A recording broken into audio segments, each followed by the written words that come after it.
Hello guys, আসসালামু আলাইকুম everyone. আপনারা দেখছেন মাছের রান্নাঘর। আজকে আমরা তৈরি করে দেখাবো হোমমেড পাপড়।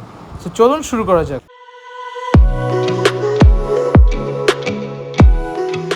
আমি এখানে খুব সহজে কিভাবে দোকানের মতো করে ময়দা দিয়ে পাপড় বানানো যায় এটা দেখাবো। মেলায় আমরা যেই সব পাপড়গুলো খেয়ে থাকি, আমি এখানে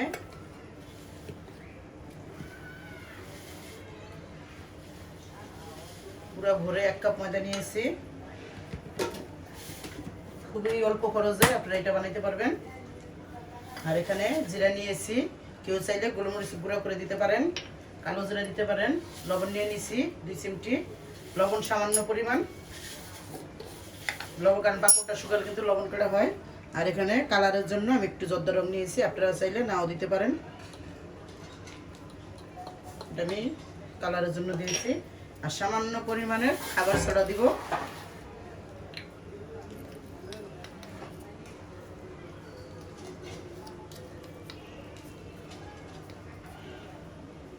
দিলেন 2 চিমটি খাবারের সোডা দিয়ে দিচ্ছি। এখন এটা মিক্স করে নিব।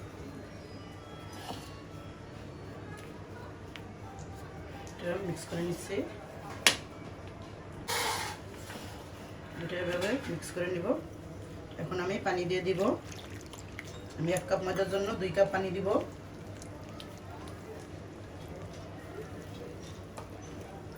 কোনো দলা দলা যেন না থাকে, সুন্দর করে মিক্স করে নিতে হবে।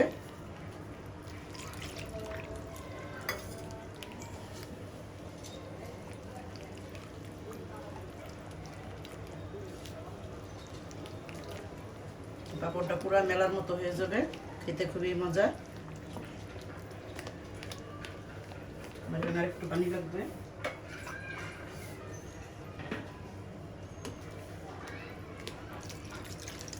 আমি বলে দেবো কখন পানি লাগে।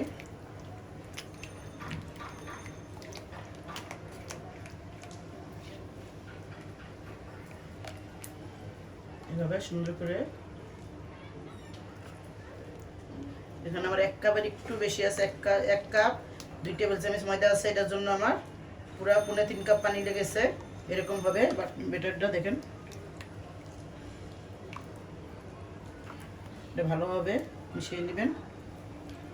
এভাবে আমি মিশিয়ে 10 মিনিট রেখে দিব, রেস্টে রাখবো 10 মিনিট। এখানে একটা আমি হাঁড়িতে পানি গরম দিয়ে দিচ্ছি। এখন এরকম 2টা প্লেট লাগবে আমার, এরকম প্লেট লাগবে। আপনারা যেরকম প্লেট নিতে পারেন, স্টিলের প্লেট নিলে ভালো হয়। আমি একটু বড় সাইজ নিয়েছি, পাপড়টা একটু বড় করব। এখানে আমি একটু সামান্য পরিমাণে একটু তেল দিয়ে এটা ভালোভাবে তেল লাগিয়ে নিব, তাহলে পাপড়গুলো উঠতে সুবিধা হবে। হয়ে গেছে। এখন পানিটা গরম হইলে আমি এখান দিয়ে দেব। পানিটা আমার বলক এসে গেছে।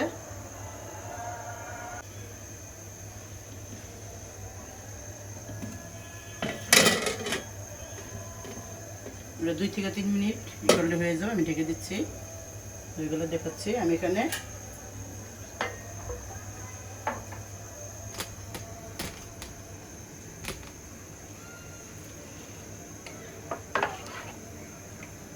আরেকটা প্লেট আমি নিয়ে নিছি।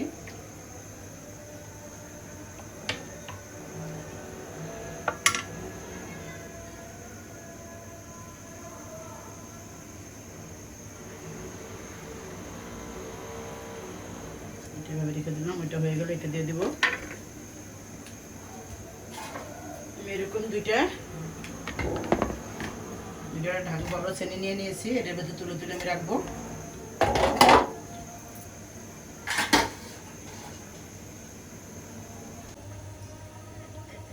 হয়ে গেছে দেখেন, 40 সেকেন্ড সময় লাগছে, 2-3 মিনিট লাগে নেই। এটা আমি নামাই ফেলবো, সাবধানে নামাবেন। এটা নামাই আমি আরেকটা দিয়ে দেবো।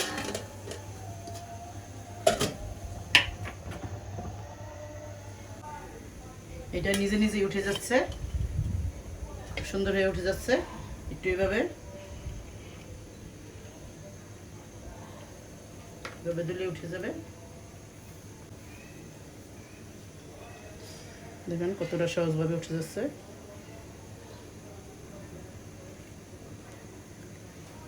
এরকম পাতলা পাতলা হবে পাপড়গুলো।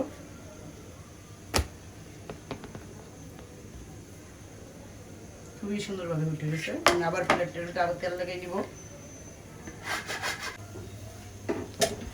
একটা তুলতে তুলতে আরেকটা হয়ে যায়,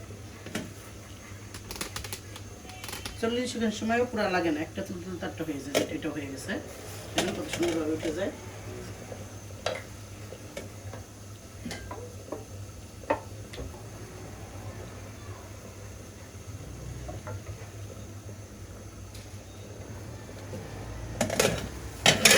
খুবই সহজ। আর কিসের পাপড় দেখতে চান আমাকে জানাবেন। সুজি, চালের গুঁড়ো, আলু,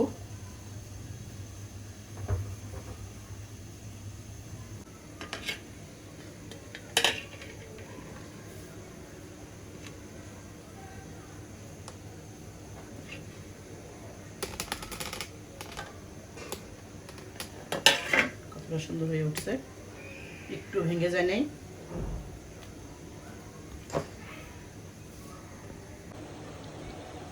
আমার সবগুলো পাপড় বানানো হয়ে গেছে। আমি এখন এটা সারা রাত ফ্যানের বাতাসে দিয়ে রাখবো। ফ্যানের বাতাসে দিয়ে আমার এখানে 2 থালি হয়েছে। ফ্যানের বাতাসে দিয়ে রাখবো, দিনের বেলা রোদ্রে দিব 2-3 ঘন্টা, 2 দিন শুকালে হয়ে যাবে। শুকানোর পরে দেখাচ্ছি। পাপড়গুলো আমার সারা রাত ফ্যানের বাতাসে ছিল, তাতে শুকিয়ে গেছে। দেখেন পুরোটা শুকিয়ে 1 রাত ফ্যানের বাতাসে শুকিয়ে গেছে। আমি আরও 2-3 ঘন্টা রেখে পরে ভেজে দেখাবো আপনাদের। পাপড়গুলো ভাজা হয়ে শুকনো হয়ে গেছে, তখন পুরো শুকিয়ে গেছে, এরকম শব্দ হয়। এরকম পাপড় শুকিয়ে আপনি সুন্দর একটা বক্সে করে রেখে দিতে পারবেন 1 বছর পর্যন্ত। 1 বছর পর্যন্ত এটা খেতে পারবেন ভেজে ভেজে। আমি তো একটা পাপড় ভেজে দেখাচ্ছি। এখানে আমি তেল দিয়ে দিয়েছি, তেলটা গরম হলে আমি পাপড়টা ছেড়ে দিব। তেলটা আমার গরম হয়ে গেছে। তেলটা কিন্তু প্রচুর গরম লাগবে, না হলে কিন্তু পাপড়গুলো হবে না। আমি পাপড়গুলো দিয়ে দিচ্ছি। দেখেন কতটা সুন্দর আর কতটা ভাবে ফুলে গেছে,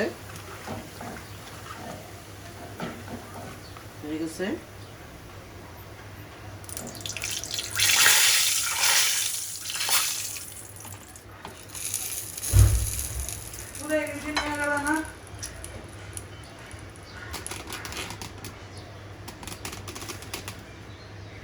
আর একটা পাপড় ভেজে আমি দেখাই দিচ্ছি।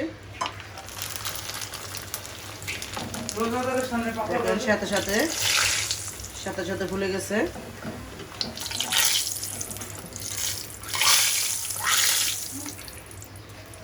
আর এটার ভিতরে পানি ঢুকে গেছিল মনে হয়, এর জন্য স্যাঁতস্যাঁত শব্দ হয়।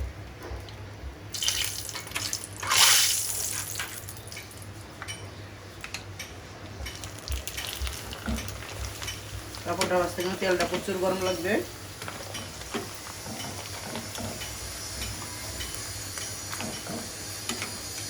কত সুন্দর করে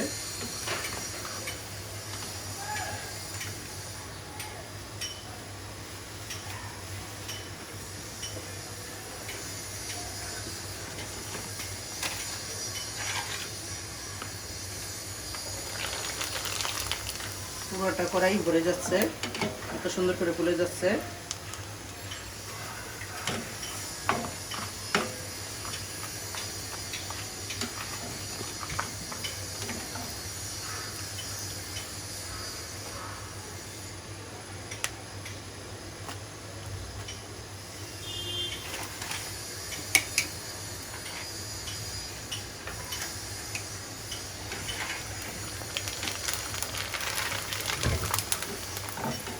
পাপড়টা বানিয়ে খেয়ে দেখবেন, খুবই মজা পাপড়টা।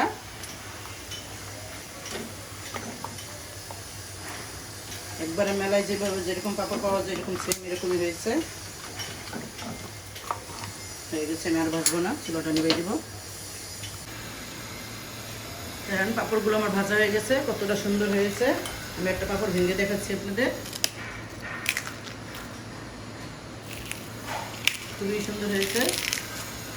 এভাবে পাপড়গুলো বানিয়ে খেয়ে দেখবেন, খুবই মজা। ভালো লাগলে আমাদের সাথে থাকবেন।